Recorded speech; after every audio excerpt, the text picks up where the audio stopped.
اهلا وسهلا ومرحبا بكم من جديد. في هذه الحلقه غادي نهضروا على التاريخ ديال السلوك التنظيمي، او بالاحرى التطور ديال السلوك التنظيمي. ماشي نظريه التطور، ولكن حتى هي شبيهه لها. فمثلا الانسان الاول البدائي كان انسان اجتماعي، بمعنى انه تعيش داخل اسره باش يحقق الهدف ديالو اللي هو السيروره في الوجود. تعيش هو والزوجه ديالو والابناء ديالو، كلها عنده مهمه والهدف كامل باش يستمروا بالحياه. من بعد من الاسره بداو تنطلقوا مجموعات صغيره، نقدروا نعتبروها قرى الى مدينه الى دوله. هذا الشيء كامل حتى ظهروا لنا حضارات الكبيره كحضاره ديال المايا ولا حضاره ديال الفراعنه.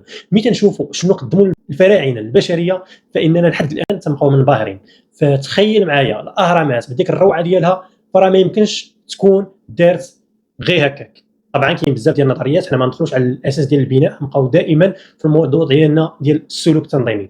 فراه السلوك التنظيمي في ديك الفتره ماشي غير هو العصا ما بغيتيش تطيع وما بغيتيش دير داك الشيء اللي قالوا لك الشيف ديالك، والشيف ديالك عنده شيف ديالو الى اخره، حتى توصلوا للفراعنه اللي تامنوا بهم الهه. كانوا دوافع اخرى مبينهم تيقولوا بان ديك الناس كانوا بصح تامنوا ان الفراعنه الهه وانهم تيطيعوهم، ولا كان تعتبروا راسهم تيديروا واحد الهدف اسمى واكثر من الوجود ديالهم. داك الشيء علاش كانوا تيخدموا كل نهار. ولكن ما تيهمناش حنا هذه الاسباب كامله. اللي بغى يبحث في هذا المجال بزاف العلماء هضروا على هذا الشيء. حنا اللي تيهمنا هو المجال ديال السلوك التنظيمي، بمعنى ديك الناس كانوا خدامين بسلوك تنظيمي. طبعا ماشي كالسلوك التنظيمي اللي هو حاليا. هذا الشيء علاش درت انا هذه الحلقه باش نشرحوا كيفاش تطور. نمشيو حنا من بعد، لان تقريبا في ديك الفتره كان دائما الانسان تيتحكم، ويقدر يكون مازال الانسان بنفس الطريقه تيتحكم بالعصا ولا تيتحكم بالقوه. يقدر يكون القوه هي فيزيكمو، تقدر تكون القوه مجرد افكار، يعني محكوم هو بدين ولا ميتافيزيقيه، ولا محكوم بواحد المعتقدات اللي تتخليه يدير واحد الافعال، مثلا يبني الاهرامات ولا يدير شي مشروع اخر. ما ندخلوش في التفاصيل ديال التاريخ البشري وندوزو للفتره ديال الصناعه، التطور الصناعي. في هذه الفتره هذه ولينا تنشوفوا الانسان تيدخل لواحد العلب، واحد المصانع، من الصباح حتى الليل باش يحقق لنا واحد المنتوجات، وبهذيك المنتوجات اللي تيصنعها هو تيتخلص وتعيش وتستمر في الوجود ديالو. في هذه الفتره هذه ولا عندنا بعض التنافس بشركات كبرى. في هذه الفتره الناس ولا تشوف بانه الانسان تيخدم باش يعطينا منتوج، يعني الانسان خصنا نتقاتلوا معاه نزيروه باش يخدم اكثر ويعطينا منتوج اكثر. هذا الشيء اللي خلى بعض العلماء في ذيك الفتره كادم سميث تيخرج لنا بنظريات كيفاش الانسان نزيروه باش يعطينا منتوجيه اكبر. ما ندخلش في التفاصيل ديال ادم سميث، هذا الشيء هذا من بعد نقدروا نهضروا عليه بالضبط. ولكن هو في ذيك الفتره اللي مشهور بها هي انه دار تخصصات للناس، بمعنى ماشي فرد تيخدم على المنتوج كامل، يقدر يخدم على واحد جزء من المنتوج، وناس واحد اخرين تيخدموا على جزء من المنتوج، ومجموعه اخرى تخدم على واحد الطرف اخر من المنتوج، مثلا مجموعه اخرى تخدم على لاسومبلاج ديال المنتوج النهائي. هذا الشيء اللي خلى ان كل واحد تركز في واحد جزء مفصل وتعطينا خدمه بسرعه. ولكن ما كانوش في ديك الفتره تهتموا بالمشاعر ديال الناس، ما كانوش يهمهم واش الانسان مرتاح، واش الانسان عاجبو الحال. المهم هو انه تيخدم وتوصل لوبجيكتيف اللي باغينه هما انتاجيه اكثر.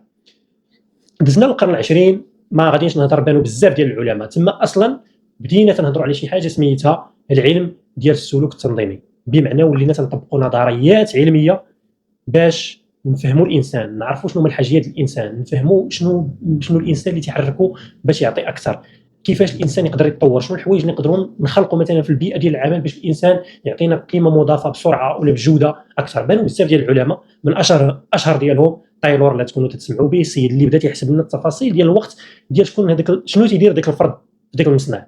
ومن بعد ولينا تنسمعوا الناس واحد اخرين، ولينا تنسمعوا ماسلو هضرنا على الحاجيات ديال الناس، ولينا تنسمعوا دوغلاس ماغريغور اللي هضرنا حتى هو على كيفاش كاين الناس يحركهم حوايج باش تفرحهم، واحد اخرين تيحركهم حوايج مثلا تيهربوا غير باش ما يتالموش، يهربوا من الالم فقط. وكاين الناس يتبعوا السعاده. المهم هادشي هذا نهضروا عليه بالتفصيل من بعد، انا ما بغيتش نهضر هنا بالتفصيل على العلماء كاملين. اللي خصكم تعرفوا هو في هذه الفتره بصح ولينا تنشوفوا علوم تطبق باش نفهموا الانسان اكثر ونخليو الانسان يكون حتى هو مرتاح ويعطينا جوده ويطور لنا البرفورمانس ديالو كما تنهضر عليها ديما، الجوده ديالو، الانتاجيه ديالو، وبزاف ديال الحاجات واحده اخرى، ويكون حتى هو مرتاح في الخدمه. طبعا هذا الشيء هذا بدا يتطور اكثر واكثر. ولينا تنهضروا على الليدرشيب، ولينا تنهضروا على بزاف ديال انواع الليدرشيب اللي تيستعمل الانسان على حسب عده عوامل. ولينا تنهضروا على الاي اي في هذا الزمن هذا. كيفاش الانسان ولا تيتعامل مع لي ماشين، كيفاش الانسان يقدر يخدم لنا مثلا واحد في دارو، كيفاش الانسان ولا تيخدم لنا بلا ما يخدم، ولا تيركز لنا مثلا على الفالور اجوتي، يقدر هو ما يخدمهاش، يدير حوايج اخرين اللي يديروها، ولا الطريقه ديال الخدمه تبدلت. يعني السلوك الانساني ولا متغير جذريا. كيفاش نتعاملوا مع هذا الشيء هذا في هذا الزمان هذا؟ طبعا حنا دابا هضرنا على التطور ديال السلوك عند الانسان في البيئه ديال العمل ولا في المنظمه، ولكن راه كاينين بعض الشركات اللي مازالين خدامين بديك الشيء قديم، بمعنى انهم ما تيهمهمش البشر، المهم عندهم هو الانتاجيه. كاينين بزاف ديال الشركات اللي في الزمان ديالنا دابا تطوروا بزاف ولينا تنسمعوا بانهم تيركزوا لهم الناس يكونوا فرحانين، الناس يكون عاجبهم الحال، ولينا تنسمعوا دي نورم، مثلا دول عندهم دي نورم ان الناس يخدموا غير 3 ايام في السيمانه، بزاف ديال الاشياء. اللي خصكم تعرفوا هو انه فعلا كاين تطور، ولكن واخا كاين تطور فراه البيئه مازال مختلفه، دوله ما تتشبه دوله، شركه ما تتشبه شركه، ديبارتمون ما تتشبه ديبارتمون، وبزاف ديال الحوايج تيتغيروا. ولكن نتوما خصكم تعرفوا هذا الشيء هذا كامل باش تعرفوا كيفاش تكونوا فليكسيبل، كيفاش تتعاملوا مع الناس ديالكم، وكيفاش كانت عندك مجموعه تتعامل معاها. هاد النظريات اللي هضرت عليهم وكيفاش تغيروا عبر الزمان غادي نهضر عليهم من بعد بالتفاصيل، غادي نهضر على هاد العلماء وشنو جابوا لنا، شنو هما الافكار اللي جابوا باش يفهموا الناس وباش يتطوروا الناس باش تقدم هاد المنظمه هذه. بقاو معايا وغادي نعرفوا اكثر واكثر على السلوك التنظيمي.